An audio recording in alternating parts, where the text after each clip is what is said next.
just to give a little background, I've known Kim for 14 years.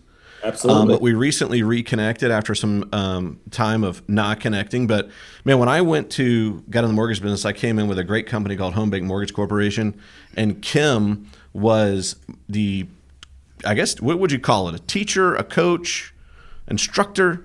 I would say professor. Professor. The professor mortgage of expert. mortgage.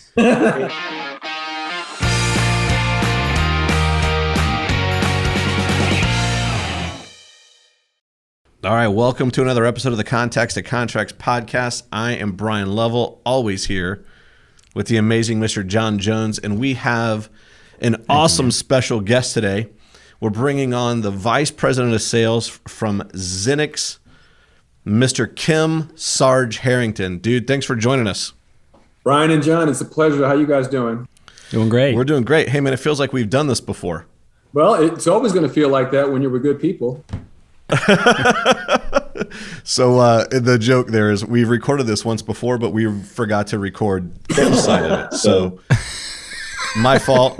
But hey, listen. So this is a cool podcast. We've already done this, like I said, once before, so we kind of know what we're going to get out of it. Dry run, yeah. But what we really brought Kim on for was we're seeing the market right now have an influx of rookie loan originators, right? A lot of folks are wanting to get into the business.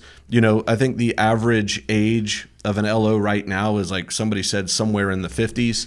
But a lot of these new folks who are coming in are younger, right? And so we're looking for solutions like how do we get these new folks in the industry into production? And just to give a little background, I've known Kim for 14 years. Absolutely. But we recently reconnected after some time of not connecting. But man, when I got in the mortgage business, I came in with a great company called Home Bank Mortgage Corporation, and Kim was what would you call it? A teacher, a coach, instructor? I would say professor. Professor. The professor mortgage of expert. mortgage. And Home Bank's model was they bring in rookies who've had success in other walks and careers of life, and taught them the business, and then put them on the street, and we went out. Yeah, they did a great job at it. And got some deals. So, Kim, man, you want to give us a little bit of background? Like I can see from behind you, you've served our great country. Thank you for that. But share us a little bit of background about you and kind of what you're doing now and what you guys are doing there at Xinnix. Sure thing. And to your point, by the way, when we look for people to join the best kept secret in the world, which is the mortgage industry, none of us should focus on very specific details about something to do with the mortgage industry, but look for quality people that can learn the business and add value to our companies like Van Dyke Mortgage. That's what it's all about. So my background is simple. Spent 6 years in the United States Marine Corps. I was a California Highway Patrol officer for 16 years, retired after an injury. So basically, I had 2 jobs in my entire life. So what does someone like that do? You go into sales, right? So I had a friend of mine that sold me a house in San Diego. And I'm going to be nice and say that this guy was not the sharpest tool in the shed. And however, he was wearing a $1,000 suit and driving an $80,000 car. So I said, I can do that. Yes. I got a real estate license. I did that for 3 years. And then as fate would have it, I had 2 major deals going on at the same time. And we all know, by the way, if you're in commission sales, do not spend your money before you get it. I did not eat my own dog food, and I spent my money before I got it. And those 2 deals fell through, and timing is everything. So much like you, I got recruited to a phenomenal company in the Southeast called Home Bank Mortgage. And that's how I got into business. And that was in 2003. Amazing training, 9 full weeks of training, if you can imagine that in the mortgage industry, from 7 a.m. to 7 p.m. with quizzes, homework assignments, calculating, converting fractions into decimals. Who does that? We got technology for that now, but we understood the why behind the what. And that's what it's all about. So, and that's my path. And of course, I've done a few things since then and went through the mortgage crisis in 2007, 2008. A little bit different the past couple of years, but this year is going to be a little different as well. Yeah. I think, the interesting thing about that was the vetting process was pretty thorough. So we did some disc profile and some other profiles, and then you also came in and did a math test, which, at the time, the last time I had done fractions was, I don't know, the third grade. And so that was the vetting process. And so my point is like, if you do a really great job vetting and you find people that have the core skill set, general skills and the talent, right, to do this, you can teach them how to do it. Yeah. Kim mentions the classroom training. We spent, by the time I got to meet Kim, I think it was 6 weeks. We did 3 weeks of classroom training in Atlanta, came home, did field study for 2 weeks, and then back for another 3 weeks. Like, dude, first of all, I want you to imagine. That's some boot camp, right? I want you to imagine adults at basically sleepaway camp for 6 weeks. There was a reason that we were highly disciplined starting at 7 a.m. Because if we didn't, who knows, like, people would have not come to work. But, dude, we were full suited out. Shirts, ties, jackets every single day, quizzes every single day. By the way, I always I was joking around this. Like, I think in my class, I don't know, Kim, what was like the average class at Home Bank? 50, 60 students, maybe more? Your class was 75, by the way. My class was 75. I finished like next to last. Probably. I do think I was definitely in the bottom third in terms of, my graduating class. Shout out to Bryan Lovell. Yo, lone wolf standing, by the way. Out of 75 people, I think I'm the only one still in the business. That's right. So, hey, Kim, obviously you guys are seeing it too. We're seeing an influx of new folks get into the business. Let me go ahead and share some stats real quick.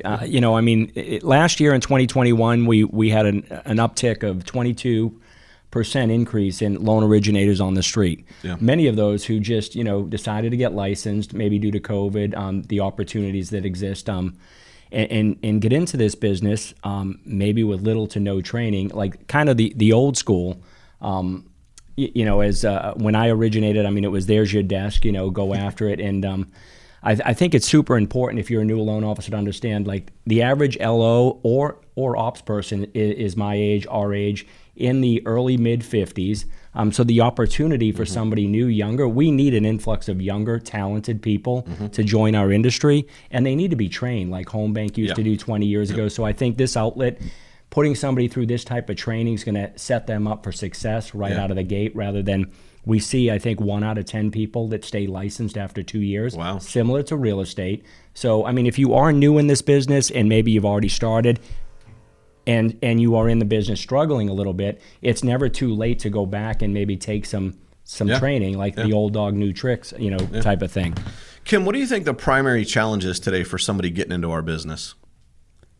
Well, I think the primary challenge is, first of all, you have to identify a quality company, right? So you have Van Dyke Mortgage. You guys have a stellar reputation.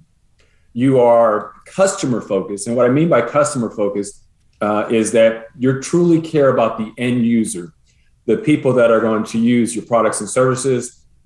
And for everybody listening to this, in the mortgage industry, and there's some other ones like this, but we're kind of unique in the fact that what we offer people is not tangible. They can't touch it. They can't feel it. They're not going to some open house to see how big the walk-in closet is in the master bedroom. So truly, if you think about it, what you're offering them is air and a promise. So they have to buy, for lack of a better term, they have to buy you 100%.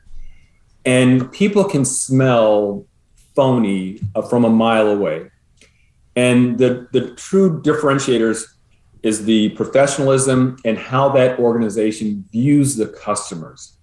And it truly is about the customer, whether you're a first-time buyer, a seasoned investor. So I would say, to answer your question, the biggest challenge for someone getting in the mortgage industry is identifying a quality company that truly believes in investing in their people, helping them grow, helping them reach their full potential, and not just at work in a professional environment, but also in their personal life. Mm-hmm. So that part is the key. The second part is that the only way that someone can fail in this business is due to lack of effort. Wow. So they personally have to have the drive to say, I want to have the appetite for learning. I want to be a true professional, and I want to be trained that way. I don't want someone to say, here's a rate sheet, go get them Tiger. So all those things are factors in that. Yeah, Kim, follow through, I think one of the things I see, and you said it much more eloquently, is like, I got to figure out how to do loans while I'm also trying to figure out where to go get them. And I'm doing that at the same time. I think, if we look at the last couple of weeks, we're starting to see an increasing rate environment. I would say even if you've been in the business for 2 years, this is the first time you've had to sell in an increasing rate environment in 2 years. And that speaks to Kim's point on professionalism. Because if you're not a pro, if you're not continually trying to learn, if you're not trying to figure out what's going on in the market, how are you going to be best suited to add value to not just your referral partners, but also to the borrowers that you're helping out as well, right? 100%. 100%. Yeah. So do you have any idea like what the average production of a first-year loan originator is? Yeah, I would say on average, I'd say the average for the average person, and this is not the true professional. This self-generating leads too. Let's forget about the call center, folks. That's right. So there's different varieties. You have consumer direct, which people are typically in call centers and they're taking inbound phone calls and they're, someone else is generating the leads for them. And to your point about even the refi environment right now, it's just, so, but the average for the average person is probably $4 million in volume a year. In their first year. First year in a business. Yeah. So with that in mind, like how important do you think, you mentioned finding the right lender to align yourself with, but how important do you think it is to find the right mentor? And what should somebody be looking for when pairing up with a mentor in this business? So that's a phenomenal question, by the way. And this starts with the mindset of that individual. Like, do I have the openness to hear from different people's perspective and not try to, duplicate what they're doing, but to grab a little bit from this person, a little bit from that person, a little bit from that person that I feel very comfortable with, that I can make my own. The challenge comes when someone is, let's say they're a little bit more tenured, more seasoned as a loan officer. They may be doing things in a way that they're not even thinking about what they're doing. So it's hard for someone new to learn from someone what they don't know. First of all, I don't know what I don't know. And then this person is doing it in a way that is not typical. So you can never duplicate that because that person is so far down the road. That's why it's important to have multiple people to communicate with. And the other thing, this is really important. And I would say before even asking a question of the mentor, try to figure out the information yourself first. Try to do your own research, look it up, and then say, listen, this is what I just did. Please tell me if that's correct or not. That's the way to ask the question, not to not do anything, then go in and try to take a shortcut and say, hey, how do I do this? Yeah. I think that goes back to, you've heard the old adage, like you can give somebody a fish and they'll eat for a day, but if you teach them to fish, they'll eat for a lifetime. And I think we see that a lot. I would say sometimes even in seasoned originators, let's talk about maybe just a guideline question or an underwriting question or something like that. They want to just go to the immediate source of the answer instead of learning what the answer is. My personal feeling, and I think, Kim, this is the point you're making, is I'm going to learn and retain if I had to put effort into finding it versus just, boom, somebody just gave me the answer. And I think, we go back and talk about that professionalism that Kim is talking about. Listen, the mortgage market is shifting. Mm-hmm. And not just going from refinance to primarily purchase, but again, going back to this is the first time a lot of us, seasoned or not, are selling in an increasing rate environment in over 2 years. And it takes a completely different skill set to be able to do that. I'll give you an example. I was with a loan originator yesterday, and one of the things that he was sharing is, and just in the market that we're in a buyer's market, you're seeing people being in bid over ask situations all the time. And listen, right now, if you wrote a pre-approval letter that was contingent on the sale of your current primary, that pre-approval letter is probably, and that offer are probably not going to get accepted. But what he was talking about was, hey, if you can qualify without it being contingent, let's get you into the new home and then take the net proceeds from the new one and do a one-time payment recast, right? So with most servicers, you can do a one-time principal reduction and totally recast your payment A lot of LOs don't know things like that, but that's going to make a huge difference, for your referral partner and for your buyer. The other tip that he gave was, hey, you could do a first and a second, right? And so your first doesn't have MI, and when you get the net proceeds of that sale, pay off the second, and boom, move forward, right? And I think that's the type of, I've got to become an expert at this, that you've got to be super creative now, is going to separate people out, right, over the next couple of months and even the next year. It's not just quoting interest rate. Yeah, you've got to be creative. Yeah. Kim, are there any other struggles that you're seeing, newly licensed originators have in the current? Let me jump in here real quick. We were talking about what a new, if you have a great mentor, right? And oftentimes, like, this is what we see in a branch or a mortgage office. Somebody that's been in the business, as you mentioned, learning from somebody that's a seasoned mortgage person might not always be the best to shadow. Sure. For example, like, let's say you're 10 plus years in the business. Your week looks entirely different than the rookie. Yes. So if a rookie is coming in and they're sitting outside of your office watching you, your phone is ringing, you're taking care of customers, you've got a massive pipeline or a decent sized pipeline, you may not do some of the activities that a rookie needs to do. Mm-hmm. So I think sometimes the rookie may mistake that, hey, that's what my week should look like. Mm-hmm. And I'm never going to get there. So they're missing the point. That point is to find somebody that's similar to them, that's maybe just a year or two ahead of them, mm-hmm. and say, hey, what are the activities like that I should be doing to get to that guy's seat? Mm-hmm. So I think that's the mentor that the leader that you go under, they need to be driving your Monday through Friday and what each day looks like, what activities that you're pouring in to try to get your phone to ring. You can't sit there and learn guidelines. You got to get out there, kid. So Kim, that's where the hustle comes from you were talking about. That's the hustle. And to John's point, by the way, where the other challenge is that people give up too soon. And this is not... They're getting close, right? Yep, they're so close. They're almost there. But it's a mindset. You have to prepare yourself to do this. Let me give you an example, a personal example. So when I got into business, I was 42 years old. I was an old rookie loan officer. But I told myself, I'm not going to reinvent the wheel. I'm not going to try to challenge people that have already gone down the road that I'm traveling. So I told myself financially, emotionally, mentally, that I'm going to give myself a year. I'm just not in here for a cup of coffee and say, well, that didn't work out, I'm leaving. Yeah. That's just not how life works. So this is a different business. If you're just in it for, let's just say, a paycheck, you're never going to reach your full potential. This is not what this is about. It's not what it is. You think about, and I want people to think about this.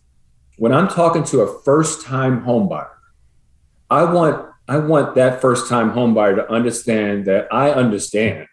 I understand there's tremendous amount of anxiety. There's the unknown. You're nervous, you're apprehensive, you're excited at the same time.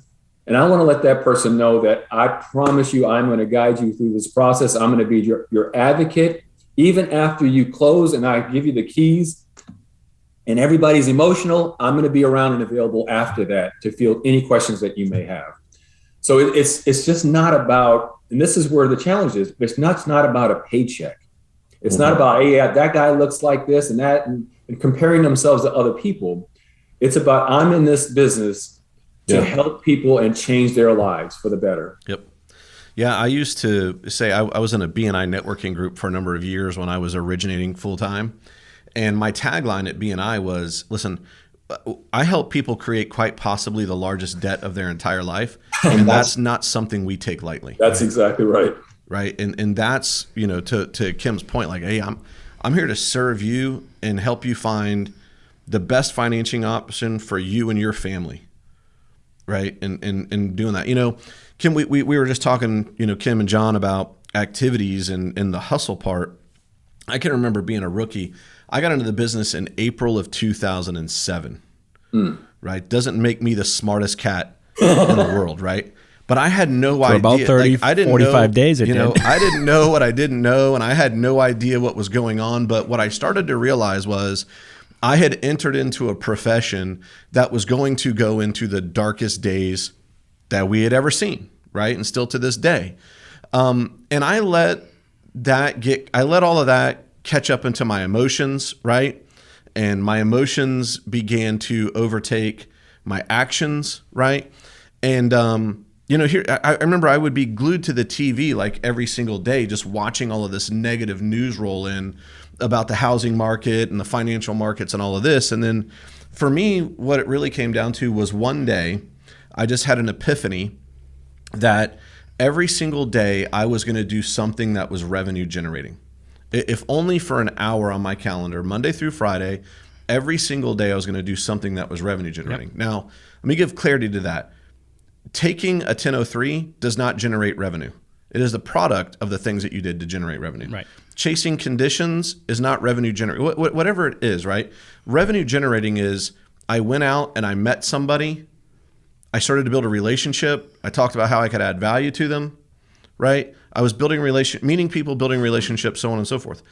When I started doing that, and I'll never forget the day, I literally got up off my couch. I went to my office and I got out my calendar and I just started putting ideas down. And they were recurring. So every Monday I did X, every Tuesday I did Y, every Wednesday I did Z, so on and so forth.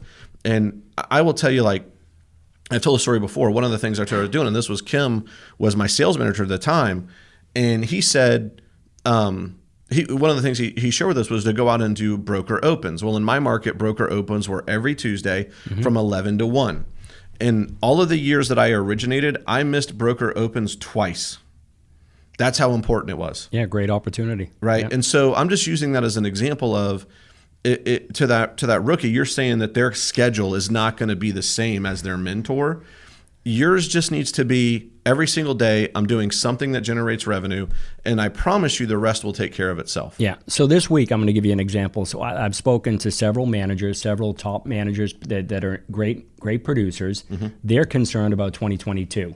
To your point about having it scheduled, the activities that they need to have scheduled, you need to have it written on a calendar.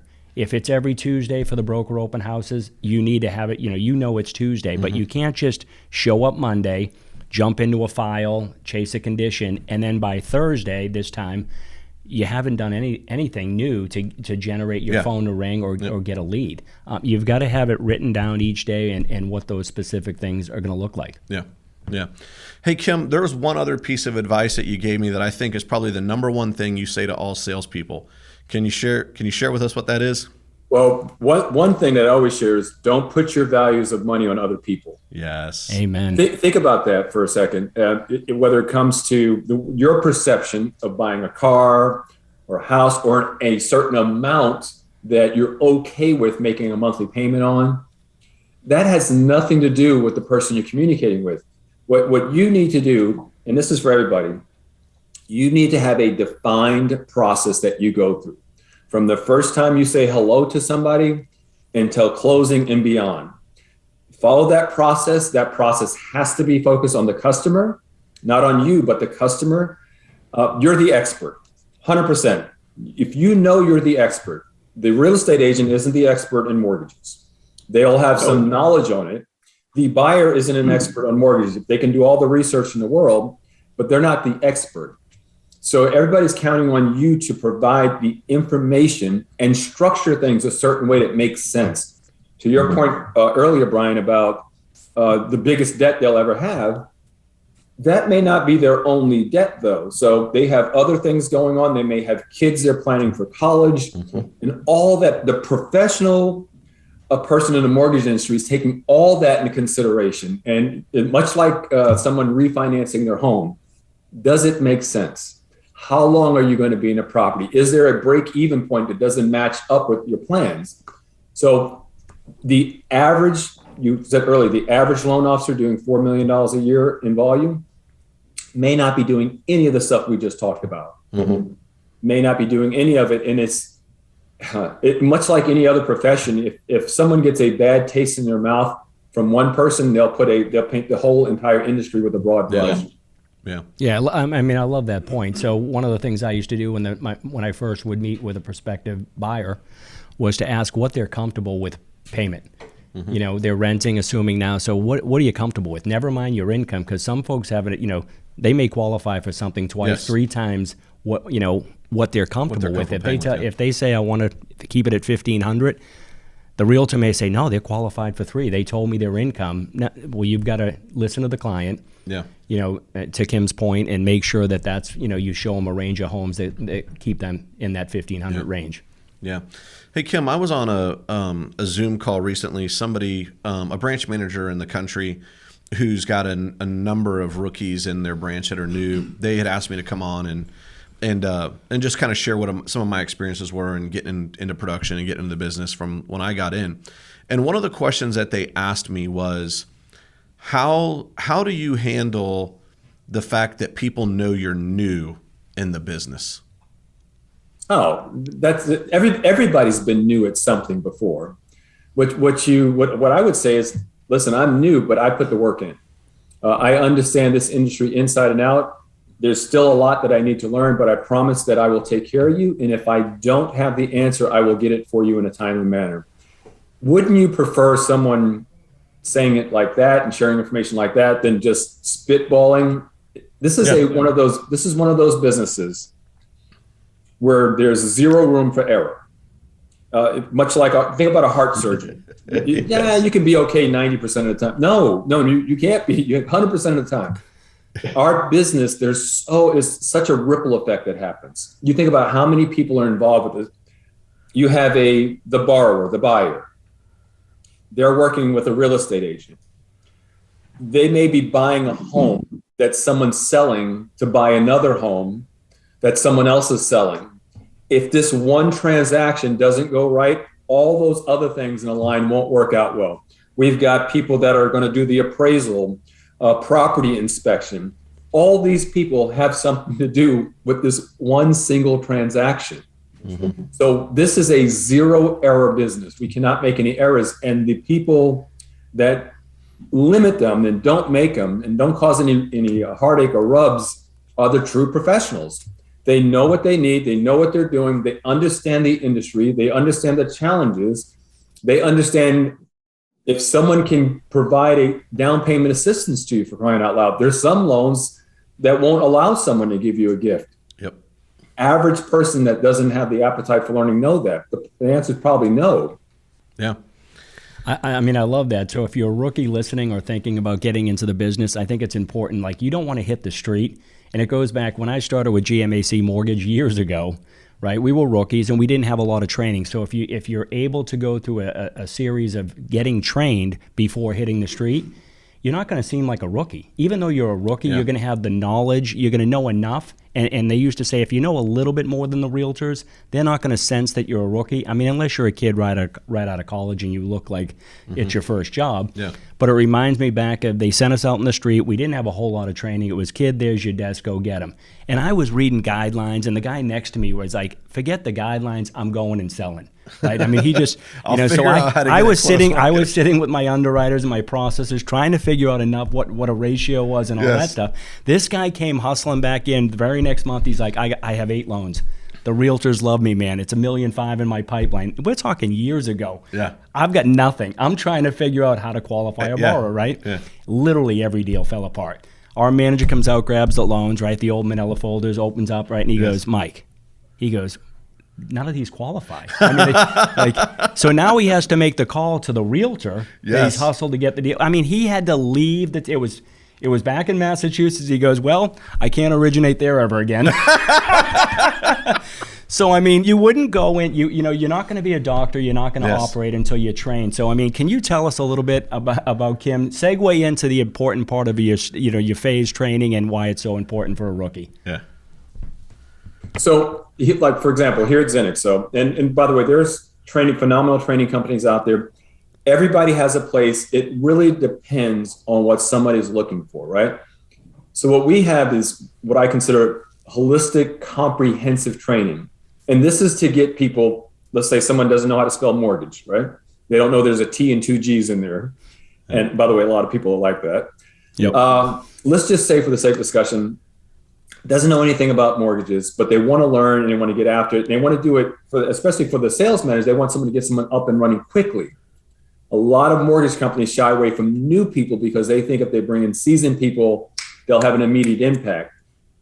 Those people sometimes come with some baggage, though, right? There's some other things that can come along with that. So someone new and engaged with us called Originator Program. So there's 3 phases. The first phase is the foundational information. Have someone use a calculator to convert fractions into decimals, right? Because we use eighths, right? So if someone says 5/8, we don't want someone to think 0.58. We want them to think 0.625, right? So this is, and we know that technology takes care of it. However, you have to understand the why behind the what that you're doing. You're not going to have your computer booted up when you're eating in a restaurant and someone in the next booth says, I'm thinking about buying a house, but I don't know how much I can buy. Well, if I'm sitting in the next booth, I have this in my hand, your iPhone, right? So we teach all the foundational information, Fannie Mae, Freddie Mac. We teach the 9 parts of an appraisal. We talk about automated underwriting with DU and LP. And all this is done in a chronological, systematic way to get them to understand the foundational information. So that takes 3 weeks if they're doing it full-time, 8 hours a day. So that's 3 weeks. The second phase is what we call officer school. So officer school is 2 weeks. It's in line with what the branch is doing, where whatever mortgage company they're doing, we're going to run them through case studies. There are 25 case studies. It starts with something really vanilla. Someone has an 800 credit score. They've been on their job 10 years. They make $500,000 a year. We need pay stubs, W-2s, and a couple of months of bank statements. That's it. That would be nice. By the time they get to the 25th case study, the wife is self-employed, the husband has a base pay, and then he's got commissions and bonuses. And he also filed bankruptcy. And then they've got investment properties they're getting income from. So it's really complex. They've got some bruises on their credit report. So, and then that works in line with the companies, with their technology, their POS system, whatever they're using, how to get them involved with their culture in their office. And so that's 5 weeks. Okay. The third phase is called officer school. Officer school, they're in the field. So that first 30 days in the field, instead of just running through it 8 hours a day, they're a class every Monday. And the entire time, by the way, we're holding them accountable. It's a performance program. They're assigned a performance specialist. If they're having any challenges, the performance specialist steps in. They identify the area where there's an opportunity for improvement to make the content sticky. It's not about just passing, going through a safe and then passing their exam. It's not like that. It's like we want them to retain the information, to be productive and add value to the company right away. So that third phase, on average, people are producing 5 loans a month. That's an application with a property. So that's a timeline that people can have in their head if they go through professional development. Mm-hmm. If you're like going to a company, that's why I say you got to pick a company wisely. If you go to a company, to John's point earlier, and they say, hey, here's a rate sheet, go get them, Tiger. If you come across anything, let me know and I'll talk you through it. That's not how the real world works. People can lose a lot of credibility doing that. And a lot of folks, unfortunately, get into the business and go down that avenue, and it that's why we have a high rate of turnover, right? To the point is you've got to take at least a year. I say sometimes up to 2 without training. Yeah. So if you're going to get into the business, or you're a manager looking to grow a team and you're hiring rookies, you've got to find a way to get them fast-tracked into production. Yeah. I think a couple things I like about this program. One, I've always felt like if you're not actively doing loans, you're kind of getting left behind. Right? Like this isn't something you can just do every now and again. So like I love the 25 case studies, because you're actively, like, you don't have any deals at the time, but you're actively working some deals that you can work on and practice with.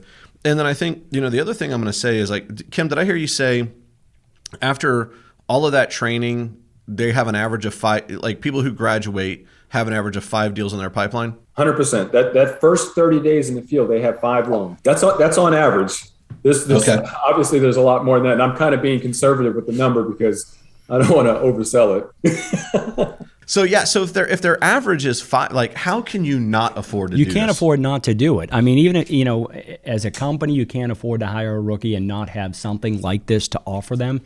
Because you know how I feel, right? I do not, I don't like to bring on rookies. My MO is I scare them away from this business. I want to see how hungry they are and how willing they are and tenacious to go through it. I don't want to paint a bed of roses. I saw my buddy, he comes and goes. I see him golfing on Friday. Yeah. He's driving a Mercedes. Everything's good. I want to get in that business. Yeah. you've got to paint the picture that the first year, just like real estate, is extremely difficult. Yeah. And you've got to pour, to your point, part-time. No, it's a grind. It's 8 to 5 at minimum, and answering phones on at night and on weekends. Yeah. It's that type of job. And even well into your career, even when you're established, you better be doing that anyway. Yeah. And I think I go back to the conversation we were having about I came to that point one day where I was like, every single day is going to be something revenue generating. Well, when my pipeline wasn't full, I might spend half my day doing something that's revenue generating. When it got full, it gets to like maybe 1 hour a day. But that principle of I'm going to do something revenue generating every single day never went away.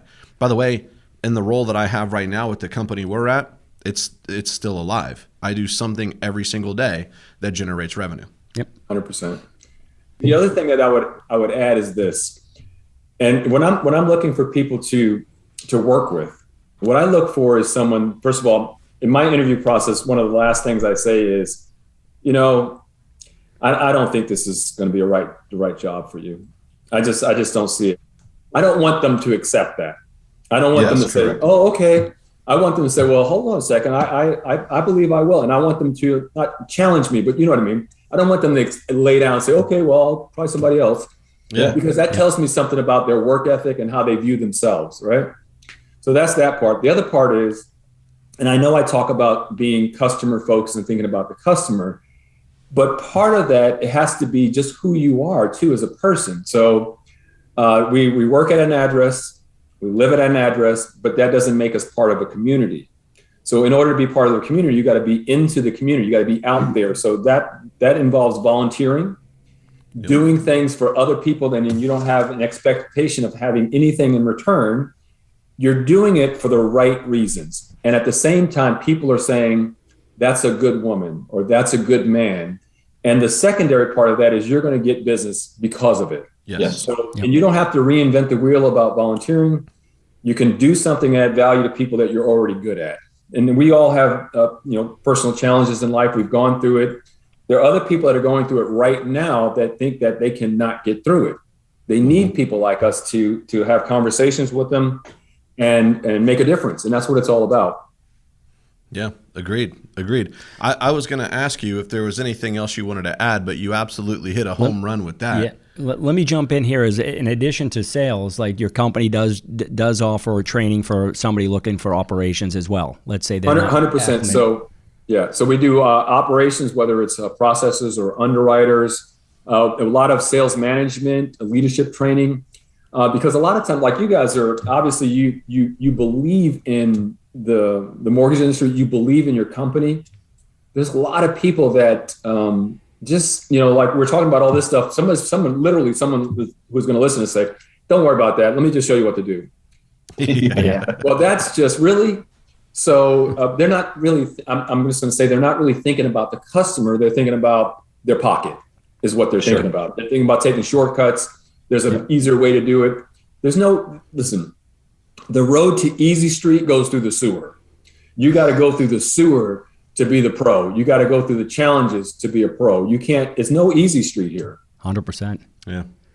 I will attest. Yeah. It was in the first year and a half for me, it was that roller coaster, and that's what you've got to fight through, building enough back end in your pipeline that you just, you're closing every month. Yeah. That's right. Yeah. It's cool. Well, Kim, man, I appreciate you joining on with us. And, dude, you dropped some major bombs. I know folks are going to listen to this are going to have a lot of takeaways. I just want to say thanks for tuning in to another episode of the Contacts to Contracts podcast. I want you to know, though, whether it's John, whether it's Kim, or whether it's me, if there's anything that you need, we're always here to serve. Yep. Thank you. Appreciate you guys.